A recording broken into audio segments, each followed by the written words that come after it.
शिव पूजा में संलग्न होने से पहले रुद्राक्ष धारण कर लें, भस्म धारण कर लें, उसके बाद यदि शिव पूजा करें तो उसका लाभ विशेष हो जाता है। इसका मतलब ये नहीं है कि भस्म नहीं लगी तो फल नहीं मिलेगा। भोले बाबा तो बड़े दयालु है, वो हर समय आप पर कृपा करेंगे ही।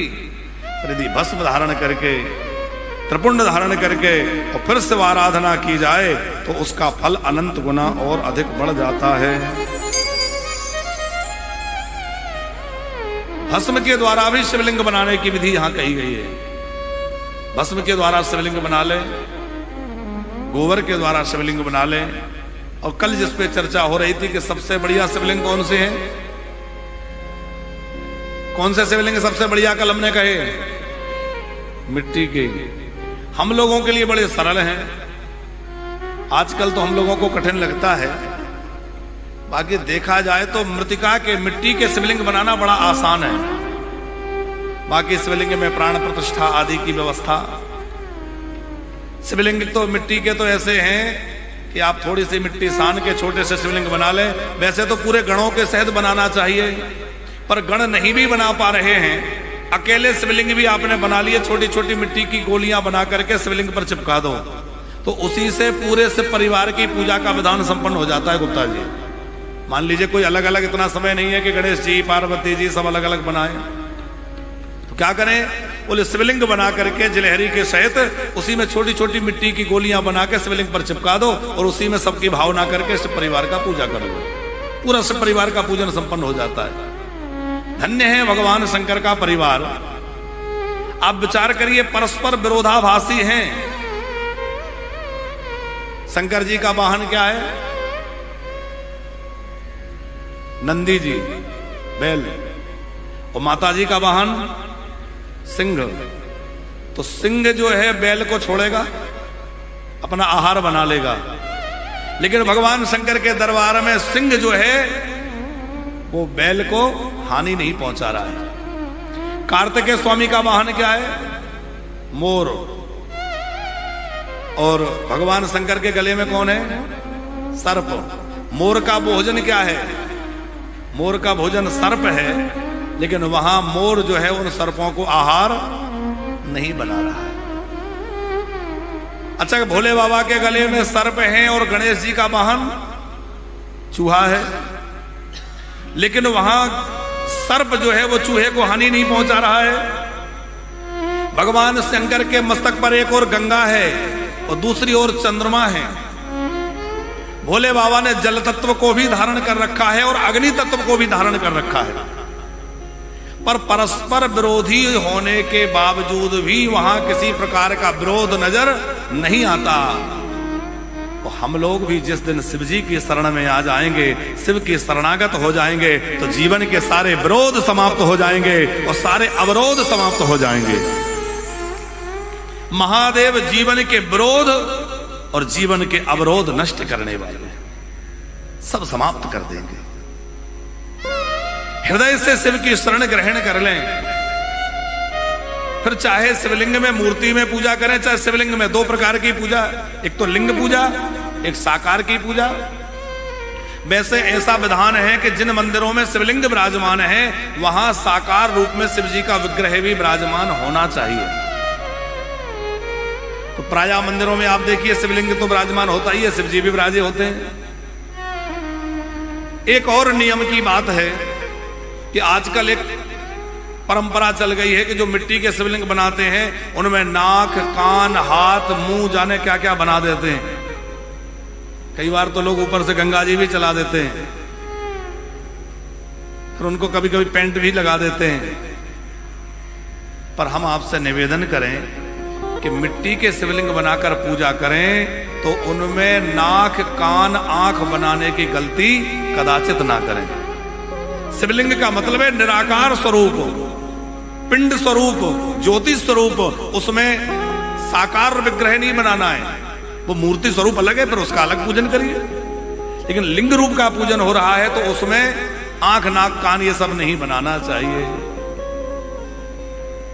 उसमें लिंगाकार ही पूजा का विधान है। निर्गुण भगवान शंकर की पूजा का ये विधान, भस्म का विधान है। उसके बाद रुद्राक्ष की महिमा है। भगवान शंकर के आंख से ही जो बिंदु गिरा उससे रुद्राक्ष प्रकट हुआ, जो भगवान शंकर को परम प्रिय है।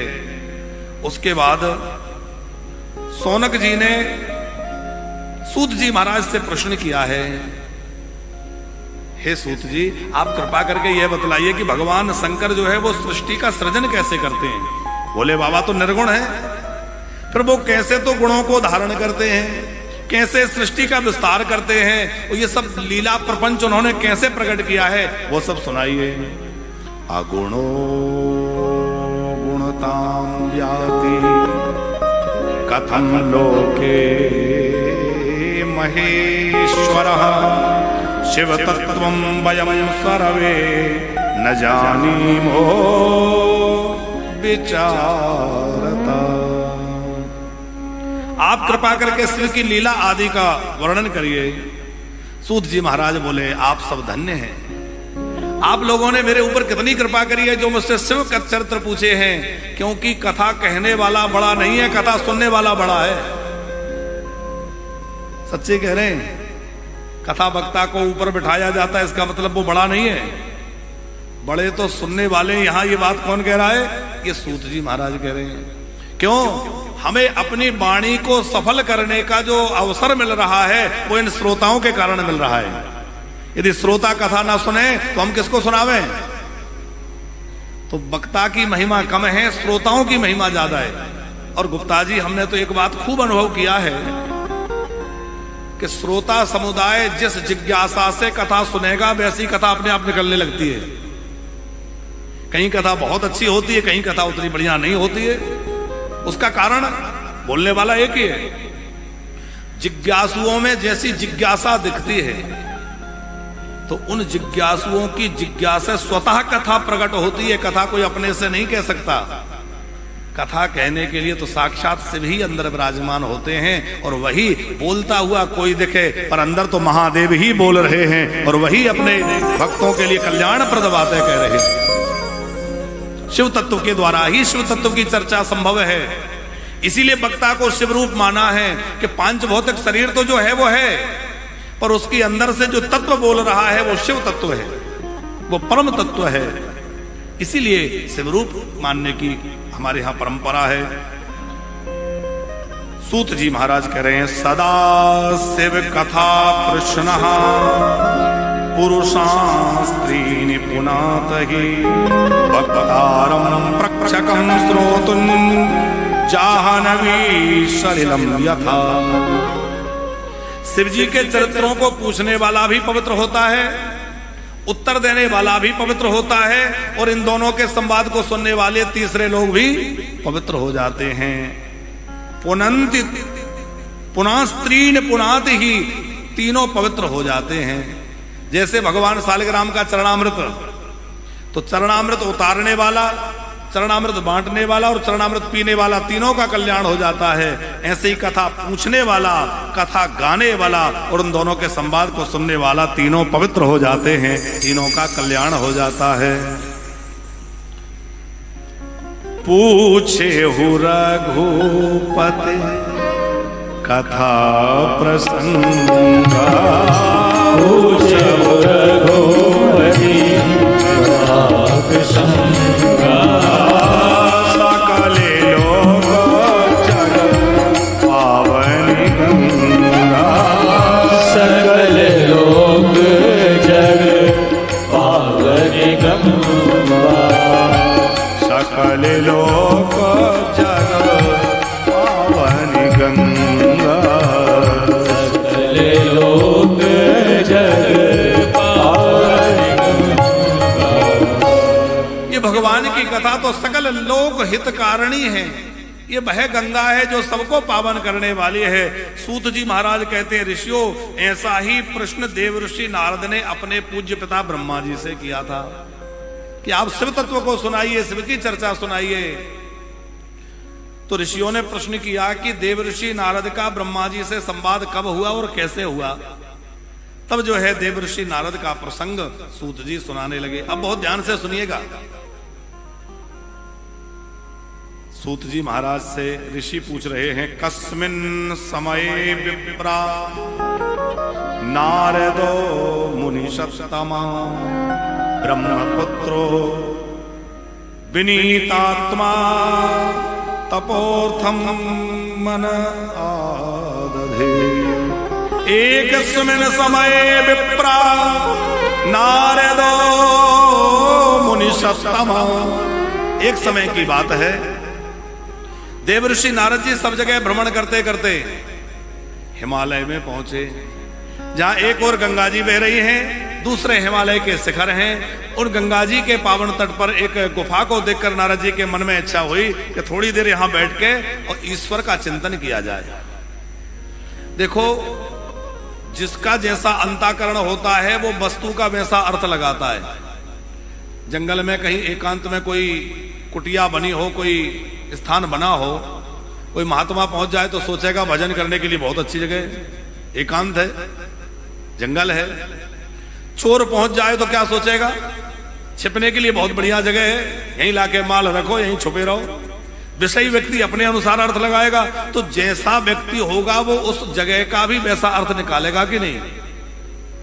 हम लोग अभी सिंगापुर गए तो वहां एक बड़ी सुंदर जगह थी, तो हमारे साथ महाराज जी थे। बोले महाराज जी, यदि ये जगह ऐसी हमारे यहाँ होती तो क्या करते। हमने कहा यदि ऐसी जगह हमारे यहाँ होती तो हम लाके एक शिवलिंग विराजमान कर देते। तो लोग खूब आ रहे हैं, जगह बड़ी सुंदर है, प्राकृतिक है, खूब बड़ा सौंदर्य है। अब लोग जा तो रहे पर अभी तो केवल घूमने जा रहे हैं। हमारे यहाँ होती तो हम क्या करते, हम लोग एक शिवलिंग विराजमान कर देते, लोग शिव जी की पूजा करने आते। तो जैसा व्यक्ति का अंतःकरण होगा वो वैसा अर्थ लगा लेगा। नारद जी ने जब गुफा को देखा तो मन में इच्छा हुई कि यहां भगवान का स्मरण किया जाए, और वहां नारद जी बैठ गए। तो सुमरत हरहि श्राप गति बाधी। आप लोगों को पता होगा कि देवर्षि नारद को श्राप लगा है कि आप एक जगह नहीं ठहर सकते, और नारद जी इस श्राप को अनुग्रह मानते हैं। क्यों? क्योंकि ये भक्ति के प्रचारक हैं, और प्रचारक व्यक्ति को एक जगह नहीं रहना चाहिए। प्रचारक हो या परोसने वाला हो, ऐसे समझ लीजिए कि भोजन चल रहा है, पंगत लगी है, और पंगत में जो परोसने वाला है और वो एक जगह खड़ा रहे तो जिनको पाना है उनको मांगना पड़ेगा, या सबको वैसा लाभ नहीं मिल पाएगा। रसगुल्ले की बाल्टी हाथ में है और वो एक ही जगह खड़ा रहे तो लोग ललचाते तो रहेंगे कि भाई ये तो आ ही नहीं रहे, पर अब वो मांगे भी नहीं पा रहे, संकोच है, और बार बार जाए तो सबको लाभ मिल जाएगा। उसी तरह भगवत भक्ति का रस परोसने वाले नारद जी हैं, और नारद जी सोचते हैं कि अच्छा श्राप मिल गया, एक जगह रहता तो कम लोगों को उपदेश देता, और घूमता रहूंगा तो ज्यादा से ज्यादा लोगों को उपदेश देता रहूंगा। जितना घूमूंगा उतना भक्ति का प्रचार होगा। हम लोगों का उद्यम समाज के कल्याण के लिए होना चाहिए। नारद जी का हर उद्यम लोक कल्याण के लिए है। हम व्यापार भी कर रहे हैं तो उसमें भी समाज हित की भावना हो। हम जो भी कार्य कर रहे हैं वो समाज हित के लिए, लोक कल्याण के लिए करें तो हमारा वही काम भक्ति बन जाएगा। बहुत ध्यान से समझिएगा, भक्ति का मतलब ये नहीं है कि केवल मंदिर में भक्ति हो। धर्म का मतलब केवल ये नहीं है कि हम केवल मंदिर में पूजा कर लें तो धार्मिक हो गए। नहीं, मंदिर में पूजा करना धर्म नहीं है, वहां से तो धर्म की शुरुआत होती है। धर्म तो हमारे जीवन में हर आचरण में होना चाहिए। हम दुकान में बैठे हैं, ऑफिस में बैठे हैं, जहां भी बैठे वहां हर आचरण में धर्म हो, तब हमारा जीवन धर्म में है ना। अब लोग प्याज तो नहीं खाते लेकिन रिश्वत खूब खाते हैं। तो आप बताओ भगवान खुश होंगे? पानी छान छान के पिएंगे, वो गरीबों का रक्त। यह हम आपको एक संकेत मात्र कर रहे हैं कि भैया ये जो नियम हैं ये सब बहुत अच्छे हैं कि हम ये ना खाएं, ये ना खाएं, इसका विवेक तो जीवन में रखना ही चाहिए। पर उससे भी ज्यादा ये विवेक रखना चाहिए कि हमारे आचरण से किसी को कोई कष्ट तो नहीं हो रहा, हमारे द्वारा किसी का अहित तो नहीं हो रहा। हम किसी के हित की रक्षा ना कर पाए तो किसी के हित की हानि भी ना करें, ये जीवन में सिद्धांत होना चाहिए। हमारे द्वारा किसी का अहित ना हो जाए। जिसके अंदर जीव मात्र के प्रति सद्भाव है वही तो भक्त है। जीव मात्र के प्रति जिसके अंदर सद्भाव है वही भक्त हो सकता है। नारद जी का भाव जीव मात्र के प्रति कल्याण का रहता है। संतों की तपस्या भी लोक मंगल के लिए है, संतों का त्याग भी लोक मंगल के लिए है, और संतों का संग्रह भी लोक मंगल के लिए है।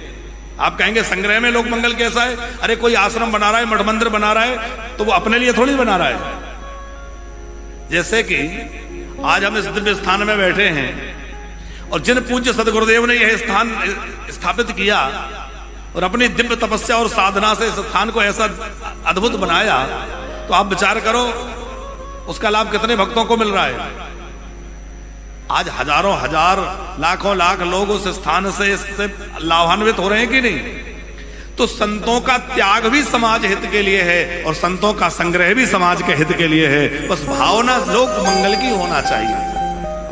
हम लोग भी चाहे व्यापार करें, चाहे नौकरी करें, चाहे कृषि करें, पर हर काम में यदि हमारा भाव भी लोक मंगल का हो जाए तो हम ग्रस्त होते हुए भी संत हैं।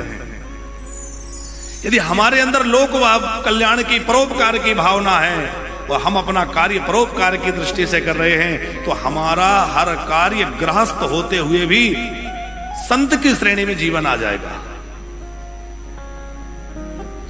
पर हेत सारे धर्म नहीं भाई, पर हेत सारे धर्म नहीं भाई, पर हेत सारे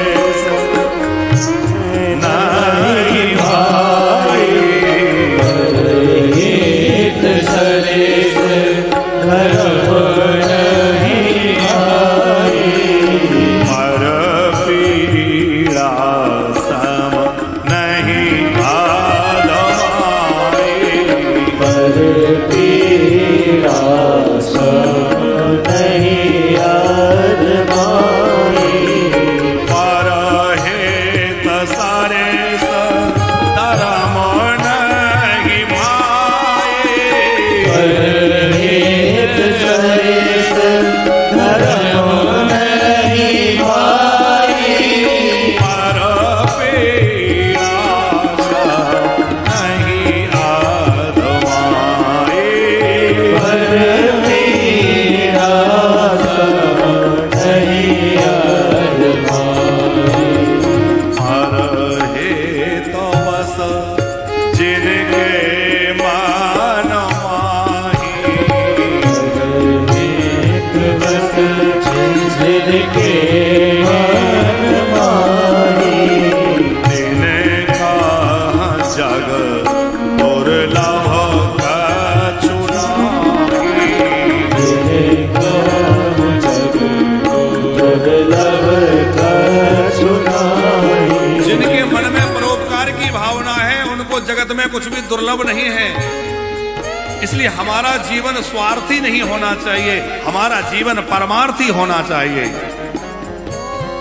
ये कथाएं हमें परोपकार सिखाती हैं।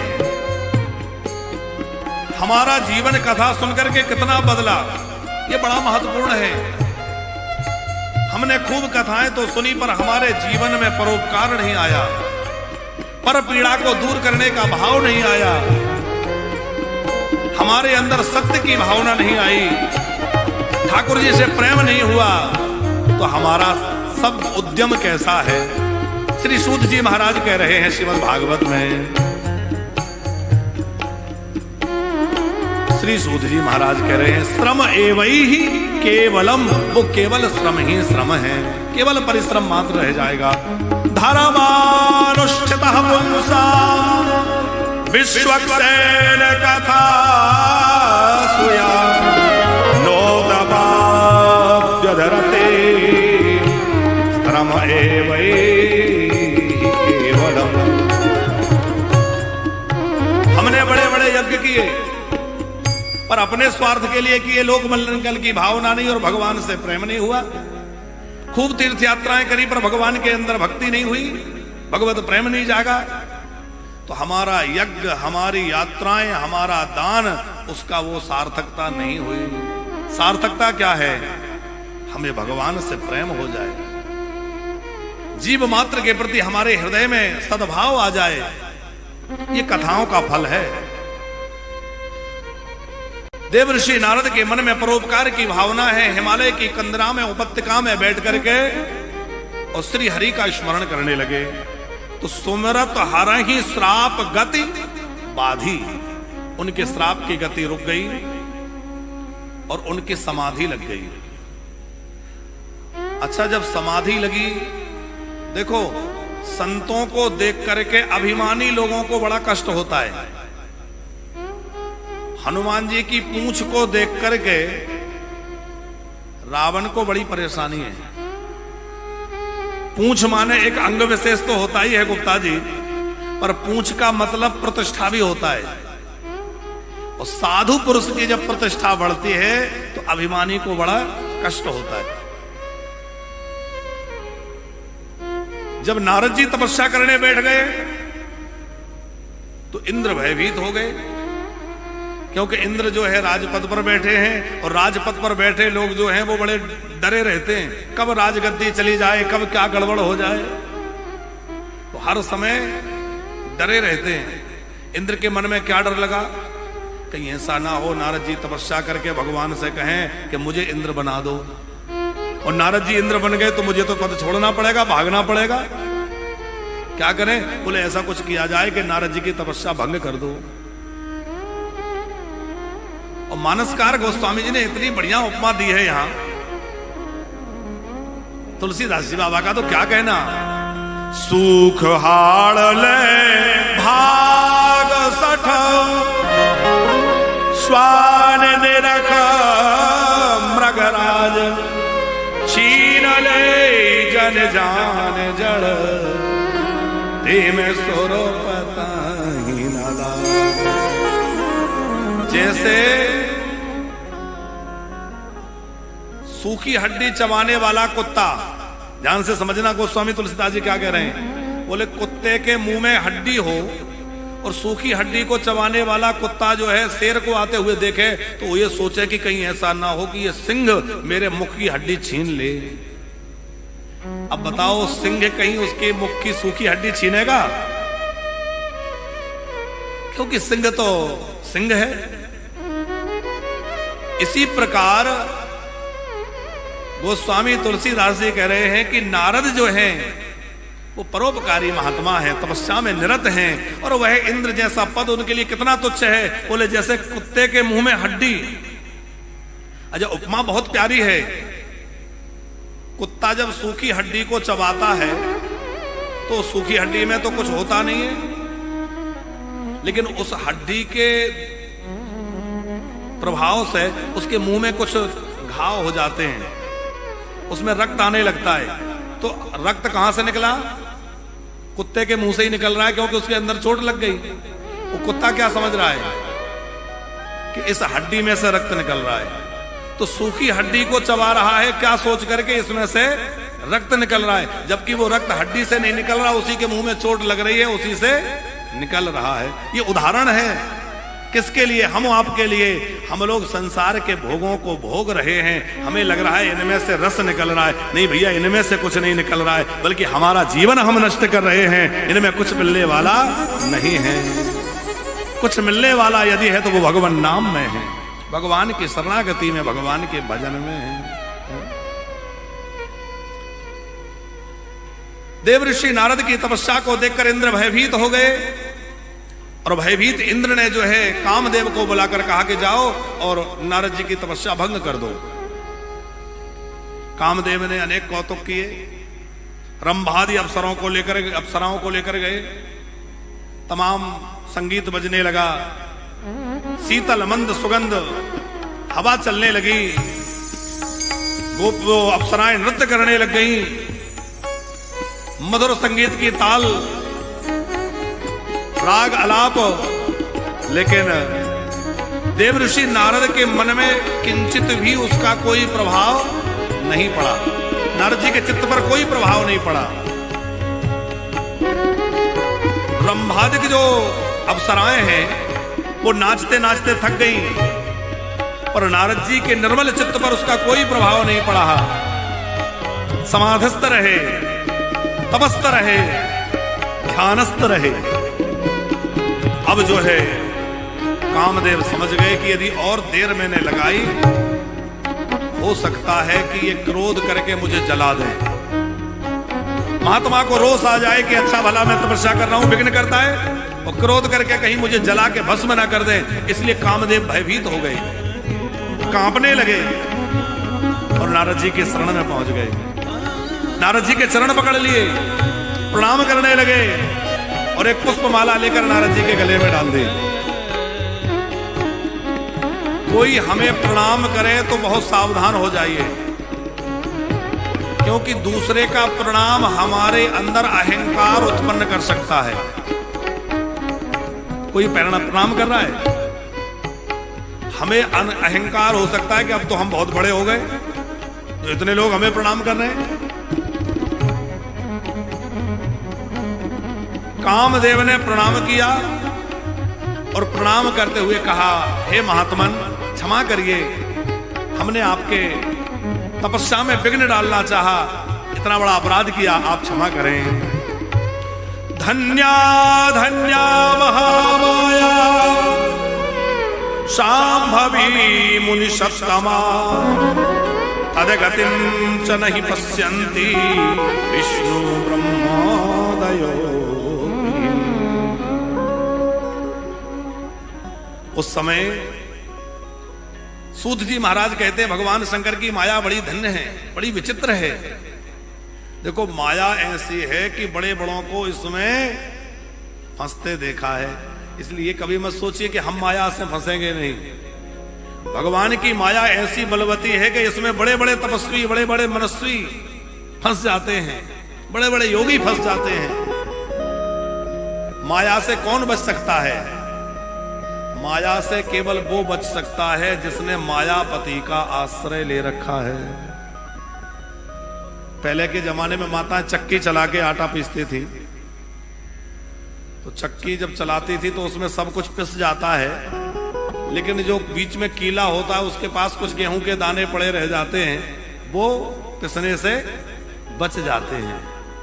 इसी प्रकार दिन और रात के दो पहिए सदा घूम रहे हैं और सारा जगत पिस रहा है, पर इसमें बच कौन जाएगा? बोले जिसने धुरी रूप भगवान को पकड़ रखा है और भगवान के शरण जिसने ग्रहण कर रखी है, केवल वो बच सकता है।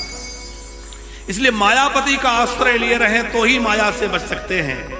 नारद जी तो भगवान के भक्त हैं, लेकिन देखिए भगवान शंकर की माया इन पर प्रभाव कर गई।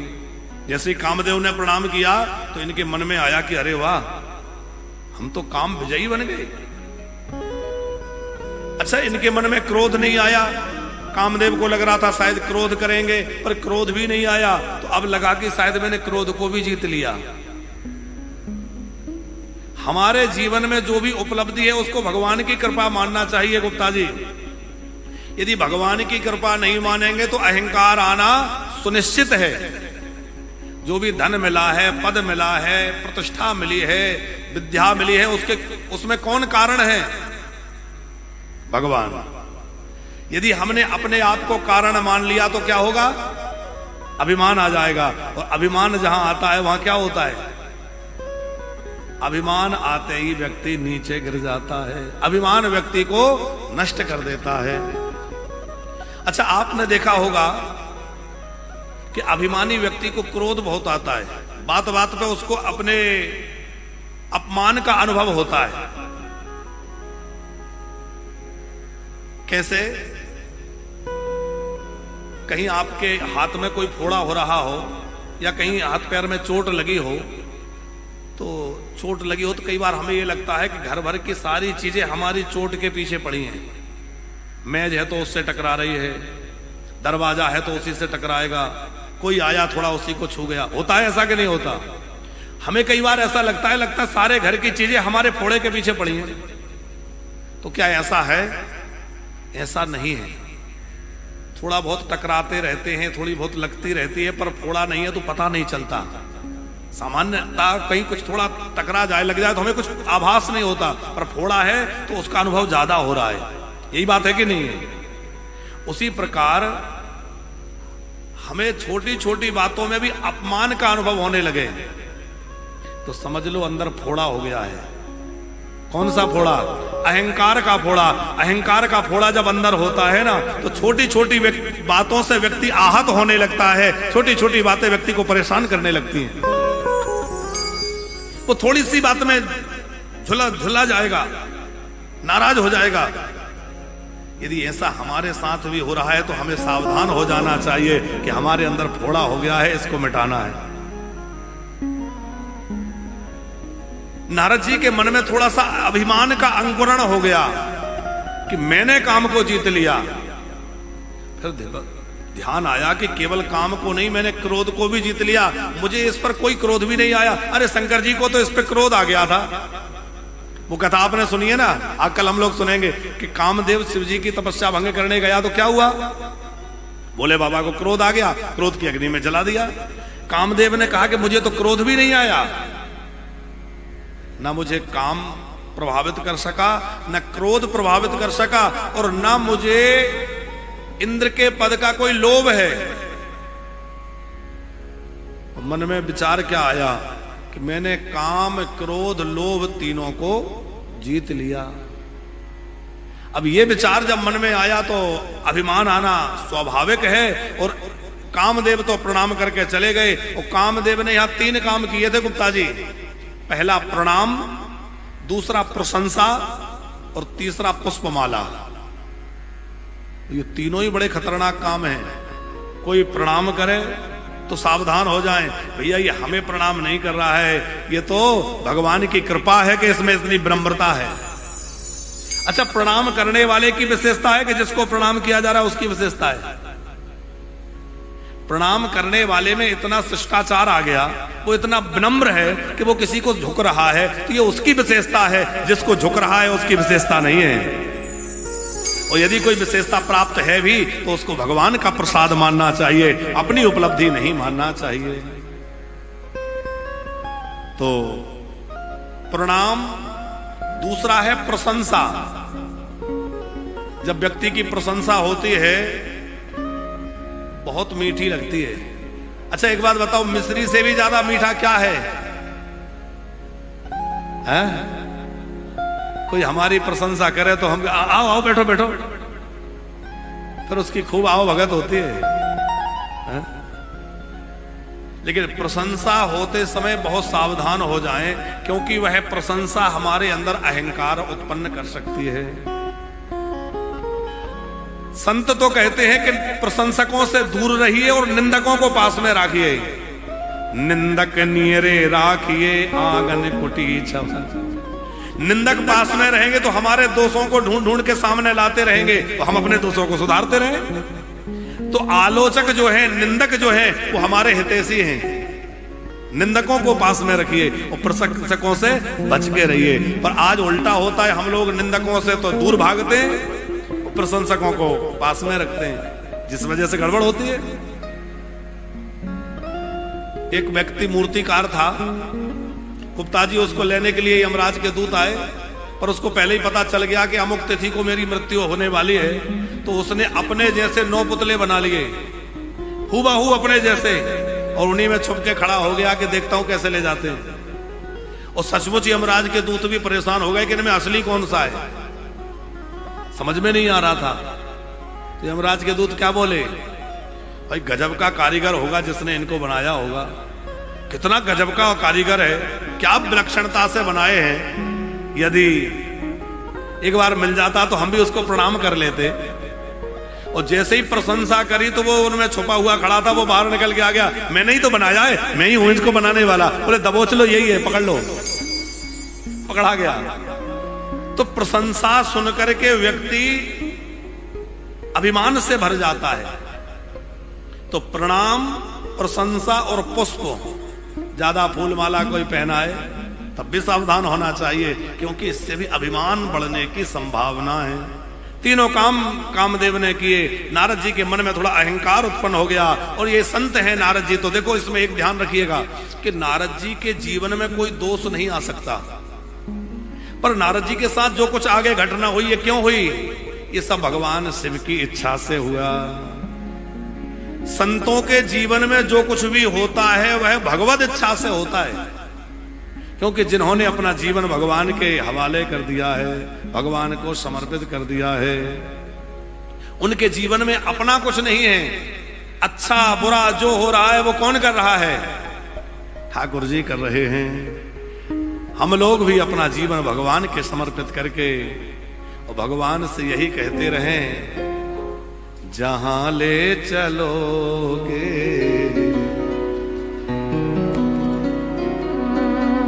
जैसे भी रखोगे भगवान, जैसे भी रखोगे भगवान, वैसे रहोगा। जहां ले चलोगे वहीं में चलूंगा। जहाँ ले चलोगे वहीं में चलूंगा। जहां ले चलोगे वहीं में चलूंगा। जहाँ ले चलोगे वहीं में चलूंगा। जैसे भी रखोगे भगवान, जैसे भी रखोगे भगवान, जैसे भी रखोगे मोहन, जैसे भी रखोगे वैसे रहोगा। जहां ले चलोगे वहीं में चलूंगा।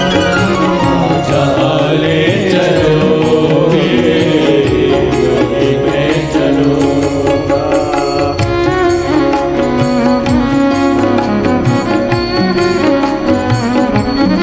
भक्तवत्सल भगवान की जय हो।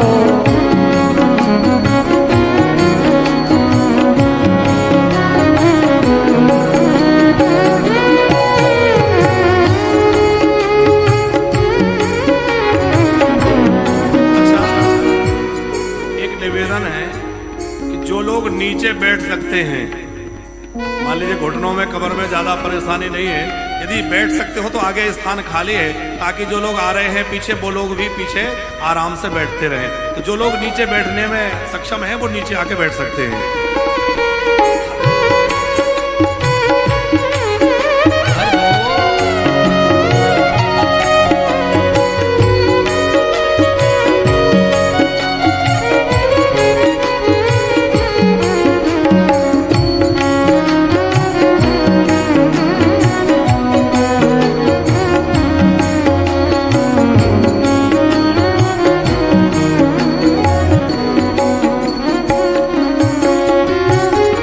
ये जीवन समर्पित चरण में तुम्हारे, तुम ही मेरे सर्वस्व, तुम ही प्राण प्यारे।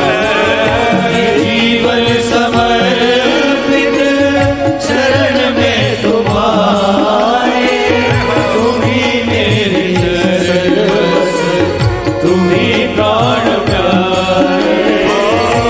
जीवन समर्पित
देवर्षि नारद के मन में भगवान शंकर की इच्छा से ही कुछ अहंकार का, अभिमान का उदय हो गया।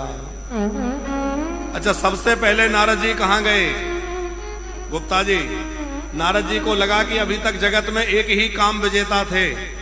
कौन थे? भोले बाबा। अब मैं भी हो गया, तो अब दो हो गए, तो जाकर के उन्हें बताना तो चाहिए कि अब आप अकेले नहीं रहे, आपका जोड़ीदार मैं भी हो गया। तो सबसे पहले नारद जी कैलाश पर गए और नारद जी को आते देखकर भोले बाबा प्रसन्न हो गए। क्यों? बोले संत आ रहे हैं और संत आएंगे तो राम कथा सुनाएंगे, भगवत चर्चा करेंगे। पर नारद जी ने राम कथा नहीं सुनाई, नारद जी ने काम कथा सुनाई। काम आया था, मैंने काम को जीत लिया, मैंने ऐसा कर लिया। भोले बाबा सब शांत होकर सुनते रहे। अच्छा, कभी कभी कथा सुनाने के बाद श्रोता कथा की प्रशंसा ना करें तो वक्ता ही धीरे से पूछ लेते कि और कथा कैसी लगी। हाँ, जिज्ञासा तो रहती है कि आप लोगों को कैसी लगी। अच्छा, आप लोग बताओ कथा ठीक लग रही कि नहीं? तो नारद जी ने काम कथा सुनाई और भोले बाबा से पूछा कि अच्छा बाबा कथा कैसी लगी? तो भोले बाबा ने कहा कैसी लगी ये बात तो छोड़ो, पर एक प्रार्थना सुन लो। बोले हाँ हाँ कहिए कहिए। तो भोले बाबा बोले, जिमि यह चरित सुनाय हो मोहि, जिमि यह चरित सुनाय हो मोहि। हे देवर्षि नारद, जैसे तुमने यह चरित्र मुझे सुनाया है, ऐसे मेरी प्रार्थना है कभी और किसी को मत सुनाना। तो भोले बाबा ने कितनी बढ़िया बात कही। और नारद जी क्या बोले, किसी को तो क्या सुनाना, कभी सुनाएंगे तो केवल श्री हरि को ही सुनाएंगे, क्योंकि वही हमारे प्रभु हैं। भोले बाबा बोले और किसी को चाहे सुना देना, पर विशेष रूप से नारायण को तो कभी मत सुनाना, श्री हरि को मत सुनाना। क्यों? बोले भगवान श्री हरि को तो गर्व भरी बातें अच्छी नहीं लगती, अभिमान बिल्कुल पसंद नहीं है। इसलिए भोले बाबा ने कहा कि भगवान नारायण को तो बिल्कुल मत सुनाना। तो नारद जी बोले ऐसे तो नहीं सुनाएंगे, कभी प्रसंग निकल आए, कभी चर्चा चल पड़े तो फिर तो कह देंगे। भोले बाबा बोले नहीं नहीं, चला वो प्रसंग दुरावहो तबहु प्रसंग चले तब भी छुपा जाना, बात को टाल देना, पर ये बात कभी मत सुनाना। तो नारद जी के मन में क्या विचार आया, अरे अभी तक एक ही काम विजेता थे, अब इनका जोड़ीदार हो गया, इनको सहन नहीं हो रहा होगा। इसका मतलब यह है कि ये नहीं चाहते कि जगत में ये पता चले कि एक और काम विजेता हो गया। भोले बाबा कह रहे हैं, हेतात नारद प्राज्ञा धन्यस्त्वं शृणुमद्वचा वाच्येकं न कुत्रापि हरेरग्रे विशेषता। भोले बाबा ने बार बार समझाया, लेकिन नारद जी के चित्त पर कोई प्रभाव नहीं पड़ा कि संभुदीन उपदेश हित नहीं नारद ही सुहान। भोले बाबा ने बड़े हित की बात कही, पर नारद जी को अच्छी नहीं लगी। एक आपसे निवेदन करें कि हमारे अपने बड़े जब हमारे हित की बात करें और हमें अच्छी ना लगे तो समझ लेना चाहिए कि हमारा समय खराब चल रहा है, क्योंकि हमारे गुरुजन, हमारे माता पिता कभी हमारे अहित की बात तो नहीं कहेंगे। क्या कोई माता पिता अपने बच्चे को अहित चाहेंगे? फिर भी बच्चे माता पिता की बात का आदर नहीं करते, उन्हें लगता है कि नहीं नहीं ये नहीं समझते। पर भैया जो बच्चे सुन रहे हैं उनसे निवेदन है कि माता पिता और गुरु ऐसे हैं जो जीवन में कभी आपका अहित नहीं चाहेंगे, वो जब भी चाहेंगे आपका हित ही चाहेंगे। वो कथा के माध्यम से हम निवेदन करें कि जीवन में तीर्थ यात्राएं भले ही कम कर लेना, और माता पिता की सेवा ज्यादा कर लेना तो ज्यादा पुण्य मिलेगा। आप भले ही यज्ञ बड़े बड़े न कर पाओ, पर यदि आपने भूखे पिता को, भूखी मां को भोजन करा दिया तो बहुत बड़ा यज्ञ संपन्न हो गया साहब। आप बड़े बड़े अनुष्ठान न कर पाओ, कोई बात नहीं है, पर बूढ़े माँ बाप की देखभाल कर ली, उनकी सेवा कर ली, आपने सारे यज्ञ कर लिए, सारे अनुष्ठान कर लिए, सब संपन्न हो गया। जिन घरों में बुजुर्गों के आंसू टपकते हैं गुप्ता जी, उस घर को छोड़ करके ऐश्वर्य विदा हो जाता है, उसके घर से धर्म नष्ट हो जाता है, पितृ नाराज होकर चले जाते हैं, देवता उसके घर को छोड़ देते हैं, ना पितृ श्राद्ध ग्रहण करते और ना देवता आहुति ग्रहण करते। इसलिए बुजुर्गों का सम्मान हो, खूब उनका आदर हो। और एक बात ध्यान रखिएगा, हमारे घर के बुजुर्ग हमारी रोटी के भूखे नहीं है, वो हमारे प्रेम के भूखे हैं। उनसे प्रेम से दो बोल लिया करो साहब। वो आपकी रोटी के भूखे नहीं है, वो आपकी वाणी के भूखे हैं, आपके प्रेम के भूखे हैं। दो शब्द जब प्रेम से बोलते हो तो उनका हृदय गदगद हो जाता है। और एक और बात आपसे निवेदन करें, क्योंकि प्रसंग बात आई गई है, तो कि मरने के बाद श्राद्ध तो करना ही चाहिए, ये शास्त्रीय विधि है, इसका त्याग नहीं होना चाहिए। लेकिन हम जो कहना चाह रहे हैं उस पर गौर करिएगा, मरने के बाद श्राद्ध तर्पण करने का भी उसी को अधिकार है जिसने जीते जी माँ बाप को भोजन और पानी दिया हो। जिसने जीते जी भोजन और पानी नहीं दिया, वो मरने के बाद श्राद्ध करने का भी अधिकारी नहीं रह जाता।